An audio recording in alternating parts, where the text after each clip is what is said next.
Assalamualaikum Ustazah. Nama saya Waalaikumsalam Iman warahmatullahi wabarakatuh. Watanabe Dari mana? dari Tokyo Ustazah. Dari Tokyo. Masya Allah. Bagaimana kabar teman-teman di sana? Alhamdulillah. Masya Allah. Alhamdulillah. Semoga Allah memberikan keistiqomahan ya untuk kawan-kawan yang ada di Jepang sana ya, karena sungguh bentuk dari perjuangan ya ketika kita itu berada dalam negara yang mayoritasnya non muslim ya, subhanallah. Dan kita ini bersyukur di Indonesia ya, cari makan halal ya sudah banyak di mana-mana. Kalau teman-teman yang ada di sana, masya Allah, ini perjuangan, benar-benar berjuang ya hidup untuk memilah mana yang halal, mana yang haram ya. Semoga Allah mudahkan teman-teman semuanya untuk tetap istiqomah. Barakallahu fiik. Ya silakan Ibu. Amin Allahumma amin. Ya Ustazah, tadi yang menyangkut tentang istighfar ya. Nah, mengucapkan istighfar itu kan Rasulullah itu tiap harinya itu banyak banget gitu ya. Nah, kalau saya baca kayak di pagi dan petang itu kan ucapan istighfar misalkan 100 kali. Nah, apakah itu kalau misalkan kita lebih dari 100 kali mengucapkan itu boleh dan itu tidak termasuk berlebihan? Karena pernah dengar gitu ya, kalau misalkan kita beribadah atau mengucapkan kayak dulu pernah gitu ya mengucapkan kayak la ilaha illallah gitu 1000 kali, itu kan katanya nggak boleh, termasuknya bid'ah. Itu ya. Terus satu lagi, kalau misalkan kita beristighfar itu hanya untuk menginginkan dunia, apakah itu boleh Ustazah? Baik. Apakah diterima juga Allah Subhanahu wa taala? Baik. Wa'iyaki fajazakillahu khairan. Tadi Ibu siapa ya Mbak? Tadi saya terputus. Imas Ustazah. Dulu pernah belajar juga. Masya Allah Ibu Imas. Baik, terima kasih teman-teman yang dimuliakan oleh Allah Azza wa Jalla. Terima kasih pertanyaannya Ibu Imas. Untuk masalah pertama, kita dari pertanyaan Ibu Imas mengambil sebuah kaidah ya, bahwasanya semua ibadah ya itu ada petunjuknya. Ya, tidaklah Allah Subhanahu wa taala dan Rasulnya telah menjelaskan di dalam Al-Qur'anul Karim. Jadi kalau kita mau beribadah, jangan mencari sesuatu yang tidak ada di dalam Al-Quran dan hadis-hadis sahih. Sudah, Allah dan Rasulnya sudah jelaskan sedemikian rupa. Ya. Jangan nambah-nambahin. Karena kalau kita ngeyel, misalnya saya sering menganalogikan begini. Saya dari Jogja mau ke Magelang ya, yang paling terdekat. Saya buka Google Maps, kata Google Maps, lurus. Terus kita belok ke kanan, kita carilah. Mosoyo lurus, kita mau cari yang lain gitu, cari tambahan yang lain, belok ya. Nanti itu akan sampai tapi lama ya, dan bisa jadi nggak sampai, bisa jadi tersesat. Sama kita dalam kehidupan ini, kalau kita pengen sampai, ikuti apa yang telah Allah dan Rasulnya telah inginkan yang ada di dalam Al-Quran dan dalam As-Sunnah. Itu cukup untuk kita ikuti. Nah, kemudian yang kedua, untuk istighfar, misalnya nih yang ada di zikir pagi dan petang, kalau di situ tertulis 100 kali ya, maka kita baca 100 kali misalnya kalau kita mampu. Tapi kalau tidak mampu, semampu kita. Dan kalau misalnya kita mau memperbanyak istighfar, maka dalil kita ya, landasan kita adalah firman Allah Azza wa Jalla.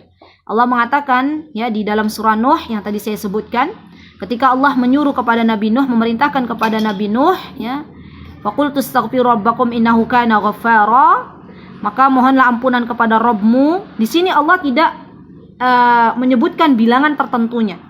Berarti kita boleh memperbanyak istighfar tanpa ada bilangan tertentu ya.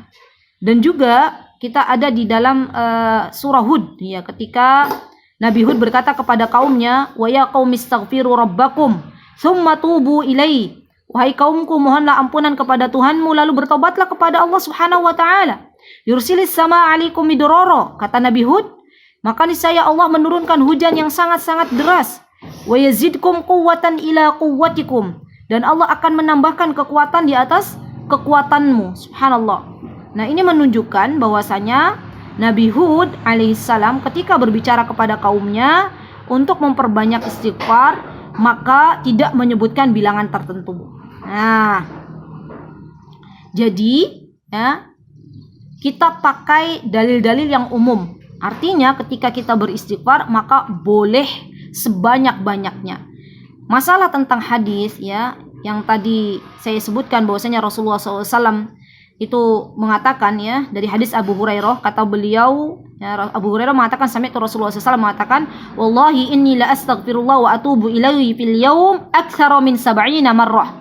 Lihat kata Rasulullah SAW, demi Allah sesungguhnya aku beristighfar meminta ampunan kepada Allah dalam satu hari itu lebih dari 70 kali.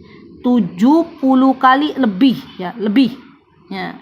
Dan dalam hadis lain Rasulullah SAW pernah menyebutkan, kata beliau, wa inilah astaghfirullah fil yaumi amarrah, dan pernah juga aku beristighfar kepada Allah 100 kali dalam sehari. Berarti ketika Rasulullah SAW menyebutkan ya, dalam riwayat lain Rasulullah menyebutkan lebih dari 100 kali, lebih dari 70 kali. Dalam riwayat lain Rasulullah SAW menyebutkan lebih 100 kali. Ini semuanya menunjukkan bahwasanya untuk amalan istighfar ini khusus kita boleh beristighfar sebanyak-banyaknya. Ya, sebanyak-banyaknya. Dan kemudian pertanyaan yang selanjutnya, bolehkah kita beristighfar dengan tujuan dunia? Teman-teman yang dimuliakan oleh Allah, sebuah ibadah, ketika kita akan melakukan sebuah amal soleh, maka perlu kita meluruskan niat. Kita beristighfar kepada Allah, tujuan kita bukan mencari dunia, tapi tujuan kita mencari ridha Allah, agar Allah ridha kepada kita. Nah, setelah Allah ridha kepada kita, Allah berikan bonusnya. Allah berikan bonusnya dengan apa? Dengan janji yang telah Allah janjikan di dalam Al-Quran. Allah akan perbanyak dia anak, Allah akan perbanyak dia harta, itu janji Allah. Dan Allah tidak menyalahi janjinya. Maka luruskan niat, sesungguhnya kita beristighfar ini bukan mencari dunia, bukan. Tapi agar Allah ridha kepada kita, agar kita kembali kepada Allah. Ya, jadi hati-hati ya. Karena ketika kita salah niat sedikit saja, maka Allah akan beri itu, tapi kita tidak dapat apa-apa di akhirat. Sama halnya dengan orang bersedekah. Niatnya dari awal, dan yang mengetahui niat seseorang itu diri kita dan Allah ya, karena ada dalam hati. Niat sedekah, niatnya dari awal tuh, misalnya ya Allah saya mau sedekah sepeda nih, tapi niatnya pengen dapat motor, biar dapat motor Allah kasih cash di dunia. Nih kamu sedekah sepeda, nih kamu niatnya dalam hatimu biar dapat motor, aku beri motor, tapi dia tidak mendapatkan pahala apapun di akhirat. Maka ketika kita bersedekah, luruskan niat lagi bahwasanya saya sedekah ini adalah perintah dari Allah, mencari ridha Allah. Nanti Allah berikan yang lebih banyak, itu adalah bonus dari Allah. Ini yang harus kita jadikan kaidah dalam beribadah kepada Allah Azza wa Jalla. Wallahu taala a'lam bissawab. Begitu Ibu Imas, barakallahu fiik, jazakillahu khairan.